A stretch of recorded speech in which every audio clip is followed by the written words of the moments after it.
যে পরিবারে পুরুষ প্রধান না, যে পরিবারে মহিলা প্রধান, ওই পরিবার কখনো সুখের না। কেন? মহিলাদের ওই নেতৃত্ব দেওয়ার মতো কোনো ক্ষমতা রাসূলুল্লাহ সাল্লাল্লাহু আলাইহি ওয়াসাল্লাম দেয় নাই। এই আপনার সেটা পরিবার হতে পারে, আপনার সেটা ওয়ার্ড হতে পারে, আপনার সেটা ইউনিয়ন হতে পারে, আপনার সেটা থানা হতে পারে, আপনার সেটা জেলা হতে পারে, আপনার সেটা দেশ হতে পারে।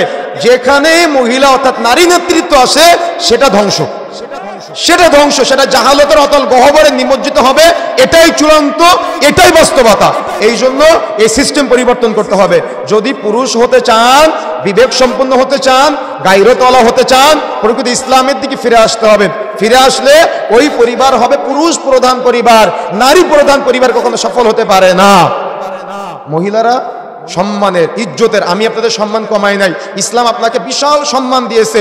ইসলাম বলেছে আর দুনিয়া কুল্লুহা মাতা, গোটা পৃথিবীটা হলো সম্পদ।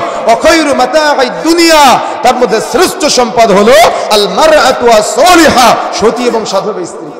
ইসলাম আপনাকে মূল্যায়ন করে নাই, আমি আপনাকে অবমূল্যায়ন করি নাই। বোন, ভালো করে বুঝতে হবে, আপনাকে যেখানে মূল্যায়ন করা হয়েছে আপনি সেখানে থাকেন। আপনি কেন এক গ্রাম থেকে আরেক গ্রামে গিয়ে তালিম করে বেড়াচ্ছেন? কেন আল্লাহ রাসূল কখনো আয়েশাকে বলেছে যে আয়েশা তুমি যাও ওই বাড়ি থেকে দাওয়াত দিয়ে আসো? কখনো মেয়ে ফাতিমাকে বলেছে যে ফাতিমা তুমি অমুক গ্রামে গিয়ে দাওয়াত দিয়ে আসো? আপনার এলাকায় কেন ওই তালিমের ভাবি আসে? আপনার এলাকায় কেন তালিমের নানি আসে? আর এরা ভুলভাল তাফসির শোনায় যায়, ভুলভাল ব্যাখ্যা দিয়ে যায়, আর এগুলো আপনার বউ বাচ্চারা শুনে মসজিদে নামাজে নিয়ে আসেন না, জুমার খুতবা তাদের দিয়ে শোনান না। কথা কি বুঝতে পারতেছেন? এই জন্য পরিবর্তন হতে হবে। আর আমাদের সমাজের মা বোনদের মনে রাখতে হবে, একটা মেয়েকে বিবাহের প্রস্তাব দিলে তাকে দেখা যায় হাতের কবজি, পায়ের পাতা, মুখমণ্ডল। তাহলে যে মেয়েটাকে বিবাহের প্রস্তাব দেওয়া হবে না, যে মেয়েটা পর্দা করবে, তার কিছুই দেখা যাবে না। এই জন্য মনে রাখতে হবে যে হাত মোজা, পা মোজা, ডিলাডালা বোরখা এবং মুখমণ্ডল ঢাকার মেকআপ করে বাড়ির বাইরে বের হতে হবে। তাও স্কুলে যাক, মাদ্রাসায় যাক, ভার্সিটিতে যাক, বাবার বাড়িতে যাক, মার্কেটে যাক, একা একা যেতে পারবে না। অবশ্যই অবশ্যই মাহরাম কোনো একজনকে তার সাথে থাকা লাগবে।